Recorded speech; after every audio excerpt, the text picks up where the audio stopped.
आज आपण मोरिया स्पोर्ट्स क्लबचा प्रॉब्लेम पाहणार आहोत. बॅलन्स शीट दिली आहे आणि रिसिप्ट पेमेंट सुद्धा दिले आहे. तर सुरुवातीला बॅलन्स शीट पहा. कॅपिटल फंड आहे, balance sheet, liability side, amount inner कॉलमला. त्यानंतर बँक ओव्हरड्राफ्ट 38,000चे बँक ओव्हरड्राफ्ट आहेत, पण याचं पेमेंट झालेलं आहे, त्यामुळे हे आपल्याला कुठेही घ्यायचे नाही. आउटस्टँडिंग सॅलरी आहे, अशी आउटस्टँडिंग सॅलरी बॅलन्स शीटच्या लॅबिलिटीला ट्रान्सफर करा अमाऊंट आउटरला, कारण यावर कुठलीही ऍडजस्टमेंट नाही, त्यामुळे हे आहे असं आउटरला आपण ठेवायचं आहे. बॅलन्स शीट लॅबिलिटी साइड का तर आउटस्टँडिंग आहे. त्यानंतर ॲसेट पहा. मशिनरी ॲसेट आहे अशी बॅलन्स शीटला ट्रान्सफर करा असेट साइडला.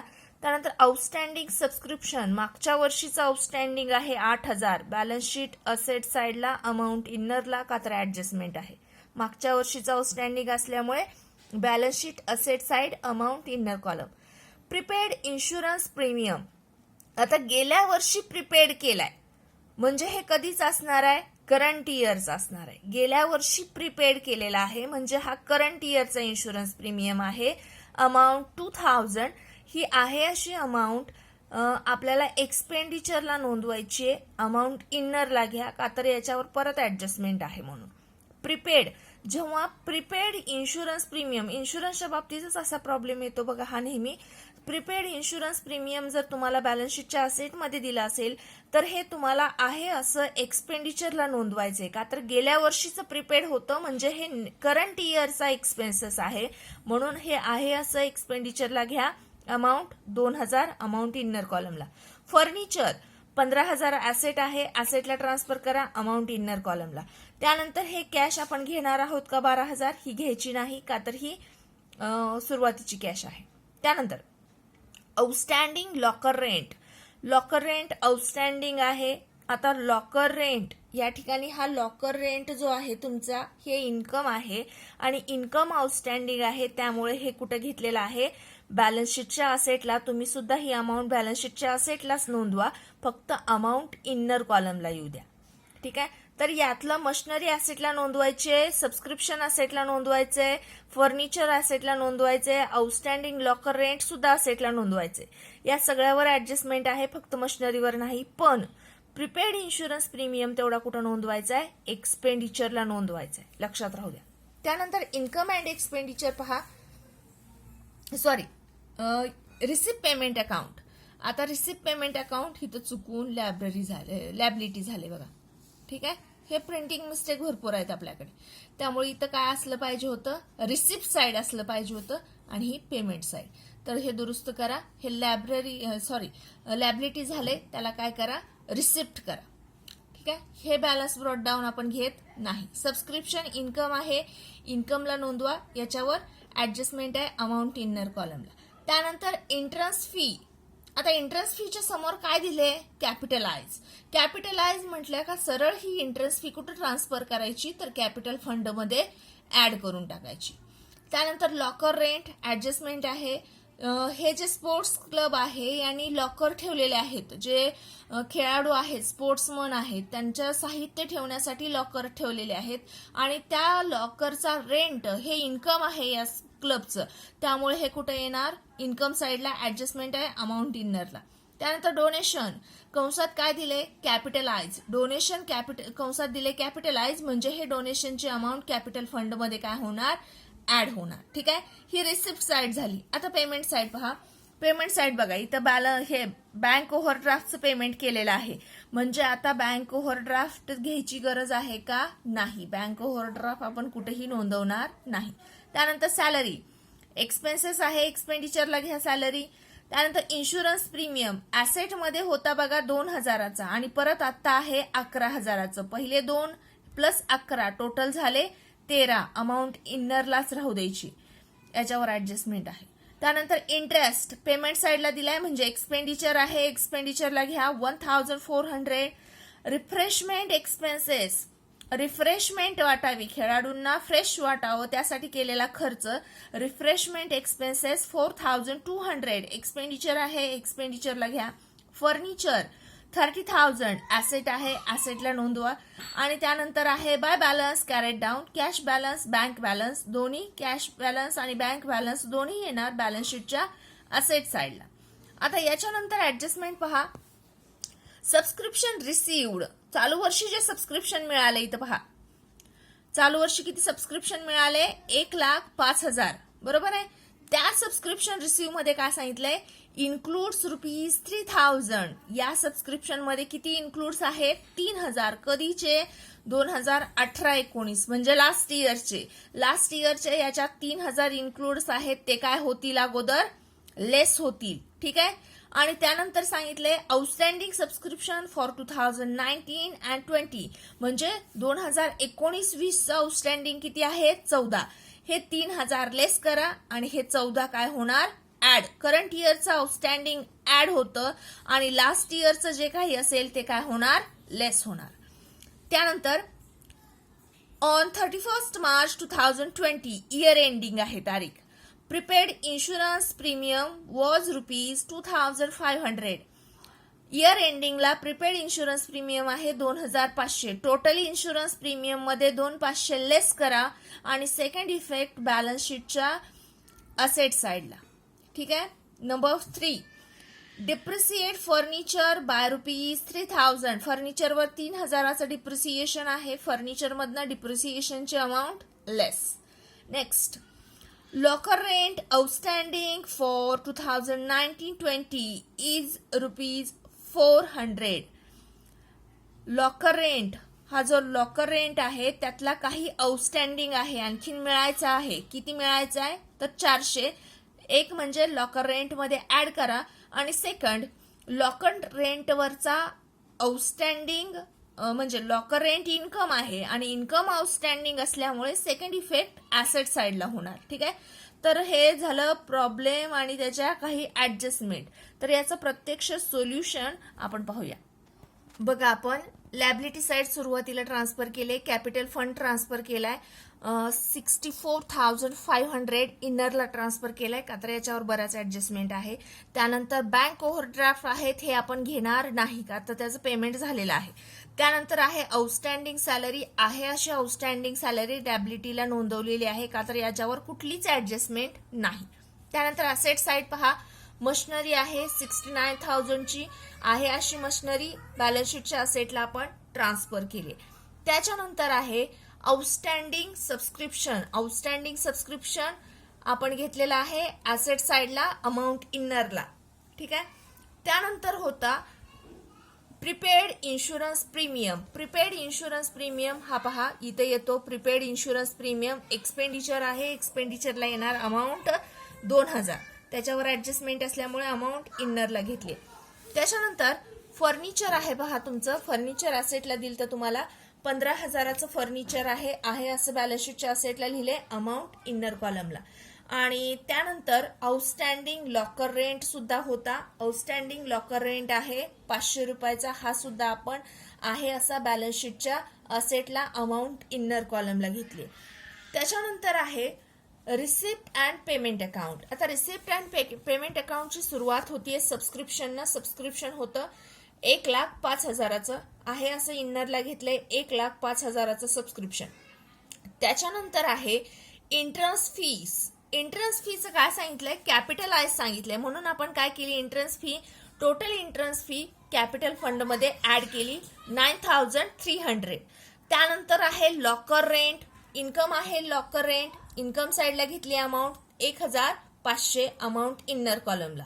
त्याच्यानंतर आहे डोनेशन. डोनेशन पण सांगितले कॅपिटलाइज, त्यामुळे डोनेशनची टोटल अमाऊंट आहे 800, ही सुद्धा कॅपिटल फंड मध्ये आपण काय केली आहे, ऍड केलेली आहे. त्यानंतर पेमेंट साइड आहे बघा, पेमेंट साइडची सुरुवात आहे सॅलरी.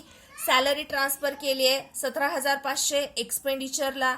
त्यानंतर इन्शुरन्स प्रीमियम आहे, पहिला इन्शुरन्स प्रीमियम असेट मध्ये होता 2,000.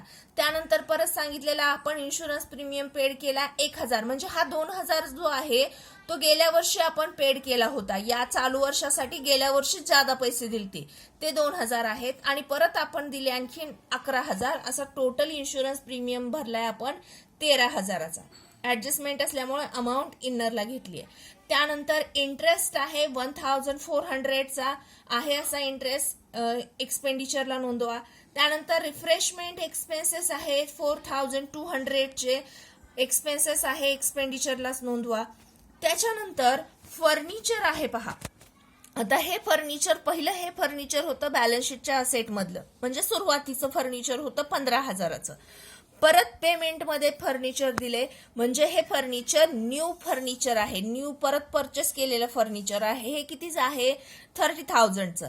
म्हणजे टोटल फर्निचर झालं 45,000चं टोटल फर्निचर झालं. बघा, फर्स्ट फर्निचर आहे 15,000चं, पहिल्यांदा सुरुवातीला आपल्याला असेटमध्ये दिलेलं आहे, आणि परत पेमेंटमध्ये आपण न्यू फर्निचर परचेस केले 30,000चं. असं टोटल फर्निचर झालं 45,000चं. आणि यानंतर खाली सांगितलेलं आहे कॅश बॅलन्स, बँक बॅलन्स. बघा, कॅश बॅलन्स आहे 6,500 आणि बँक बॅलन्स आहे 20,000. टोटल झाले 26,500. आता हे आपण बॅलन्स शीट आणि रिसिप्ट पेमेंट ट्रान्सफर केले. आता प्रत्यक्ष आपल्याला काय करायचंय? ऍडजस्टमेंट सोडवायच्या. तर त्यातली फर्स्ट ऍडजस्टमेंट पहा. सबस्क्रिप्शन रिसिव्ड, हे जे तुम्हाला सबस्क्रिप्शन मिळालेलं आहे 1,05,000 इन्क्लूड्स, याच्यामध्ये इन्क्लूड्स आहेत किती? 3,000. याच्यामध्ये 3,000 इन्क्लूड्स आहेत. कधीचे? 2018-19. 2018-19 कुठलं वर्ष आहे? तर हे लास्ट इयर आहे, बरोबर आहे. या 1,05,000 मध्ये 3,000 इन्क्लूड आहेत लास्ट इयरचे. हे काय होणार? अगोदर लेस होणार. तर या ठिकाणी पहा, 1,05,000 सबस्क्रिप्शन मिळालेलं होतं, त्यातलं लास्ट इयरचे 3,000 लेस केले. आता सबस्क्रिप्शन किती राहिलं? 1,02,000चं राहिलं. ठीक आहे. आणि परत ऍडजस्टमेंट मध्ये आणखीन काय सांगितलंय? Outstanding subscription for 2019-20. हे कधीचं वर्ष आहे? हे करंट इयरचं आहे. म्हणजे चालू वर्षीचं आउटस्टँडिंग सबस्क्रिप्शन किती आहे? परत 14,000. तर हे 14,000 काय होतील? ऍड होतील. का? तर करंट इयरचं सबस्क्रिप्शन काय होतं? ऍड होतं. म्हणून मी या ठिकाणी लिहिले बघा, add current year outstanding subscription. Current year outstanding subscription 14,000. Total subscription किती झालं? तर टोटल सबस्क्रिप्शन झालं 1,16,000. 1,16,000चं टोटल सबस्क्रिप्शन झालं. परत एकदा सांगते पहा. पहिलं किती होतं?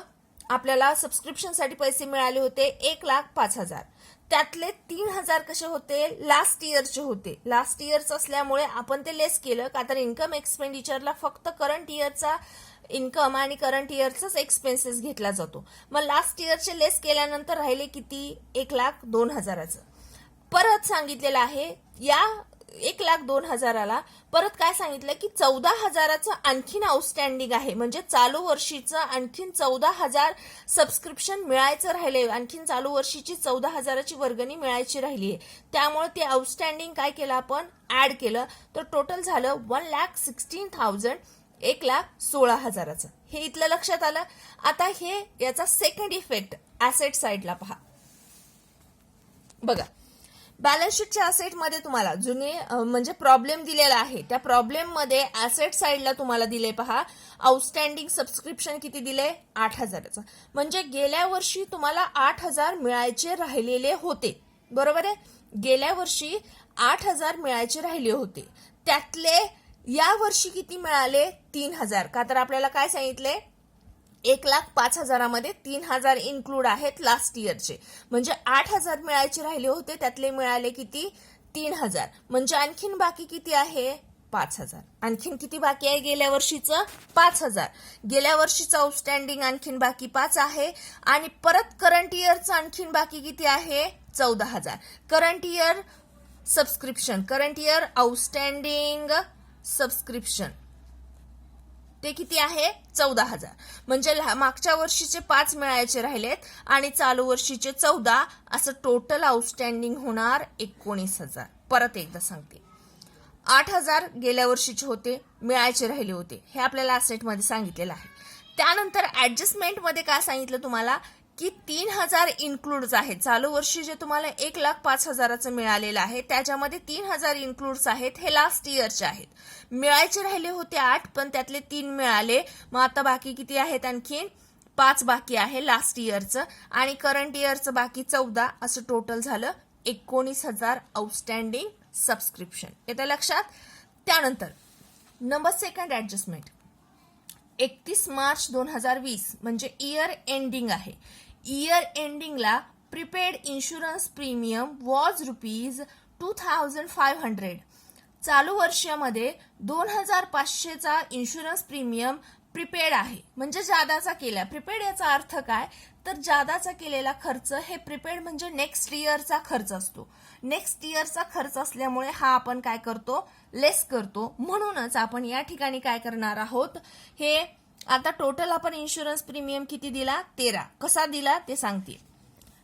गेल्या वर्षी आपण ऍडव्हान्स मध्ये 2,000 भरलेत चालू वर्षासाठी, बरं. आणि चालू वर्षी परत एक्सपेन्सेस केला इन्शुरन्ससाठी आपण 11,000. म्हणजे करंट इयर मध्ये आपण इन्शुरन्ससाठी किती पैसे खर्च केले, तर टोटल आपण 13,000 करंट इयर मध्ये खर्च केलेला आहे इन्शुरन्ससाठी. इन्शुरन्ससाठी 13,000 दिलेले आहेत. पण ऍडजस्टमेंट मध्ये काय सांगितलंय, तर ऍडजस्टमेंट मध्ये सांगितलंय 2,500 जे आहेत ते ऍडव्हान्स आहेत किंवा प्रीपेड आहेत. तो नेक्स्ट इयरचा खर्च आहे. म्हणून आपण हे काय केले, 13 मधनं 2,500 लेस केले, प्रीपेड आहे म्हणून. आउटरला राहिले 10,500. आणि या 2,500चा सेकंड इफेक्ट होणार बॅलन्स शीटच्या असेट साइडला. Prepaid insurance amount 2,500. ठीक आहे, या ठिकाणी नोंदवलेले आहे बघा. Prepaid insurance 2,500. त्यानंतर पुढचे ऍडजस्टमेंट आहे डिप्रिसिएशन आहे बघा. डिप्रिसिएशन सांगितले फर्निचरवर. आणि फर्निचरवर डिप्रिसिएशन सांगत असताना डायरेक्ट अमाऊंट दिली आपल्याला. 3,000 डिप्रिसिएशन सांगितले. त्यामुळं फर्स्ट फर्निचरवरचं असू द्या किंवा कुठल्याही फर्निचरवरचं असू द्या, डायरेक्ट अमाऊंट काय दिली, 3,000. त्यामुळं आपण डायरेक्ट जेवढी डिप्रिसिएशनची अमाऊंट दिली तेवढी अमाऊंट आपण लेस करायची. तर या ठिकाणी आपलं पहिलं फर्निचर होतं 15,000चं, दुसरं फर्निचर होतं 30,000चं, टोटल फर्निचर झालं 45,000चं. आपल्याला डायरेक्ट डिप्रिसिएशनचे अमाऊंट दिले, त्यामुळे या 45,000मधनं डिप्रिसिएशनचे 3,000 आपण लेस केले. आउटरला राहिले 42,000. आणि याचा सेकंड इफेक्ट एक्सपेंडिचरला to depreciation on furniture amount 3,000.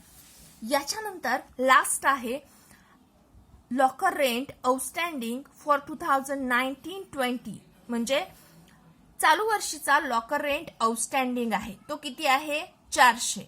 तर हा लॉकर रेंट काय होणार, आउटस्टँडिंग लॉकर रेंट चालूमध्ये म्हणजे जो काही लॉकर रेंट आहे इन्कमचा आपला त्याच्यामध्ये ऍड होणार. म्हणून या ठिकाणी पहा, लॉकर रेंट होता आपला 1,500, त्यातला आउटस्टँडिंग आणखीन आहे म्हणून add outstanding rent 400. Total locker rent किती झाला, 1,900. आणि लॉकर रेंट इन्कम असल्यामुळे हेचा या आउटस्टँडिंगचा सेकंड इफेक्ट येणार असेट साइडला. या ठिकाणी असेटला घेतलाय बघा मी आउटस्टँडिंग लॉकर रेंट. आता हा 500 जो दिलेला आहे तो ऍसेट आपल्या बॅलन्स शीटला, जी जुनी बॅलन्स शीट होती आपली त्या बॅलन्स शीटमध्ये दिलता, तो आहे असा लिहिला. आणि परत करंट इयरचा सुद्धा आउटस्टँडिंग राहिलेला आहे तो 400. असं टोटल आउटस्टँडिंग किती आहे, 900. 900 कसं आलं, तर मागच्या वर्षीचं 500 राहिले, चालू वर्षीचं 400. असं टोटल लॉकर रेंट आउटस्टँडिंग किती आहे, तर 900 आहे.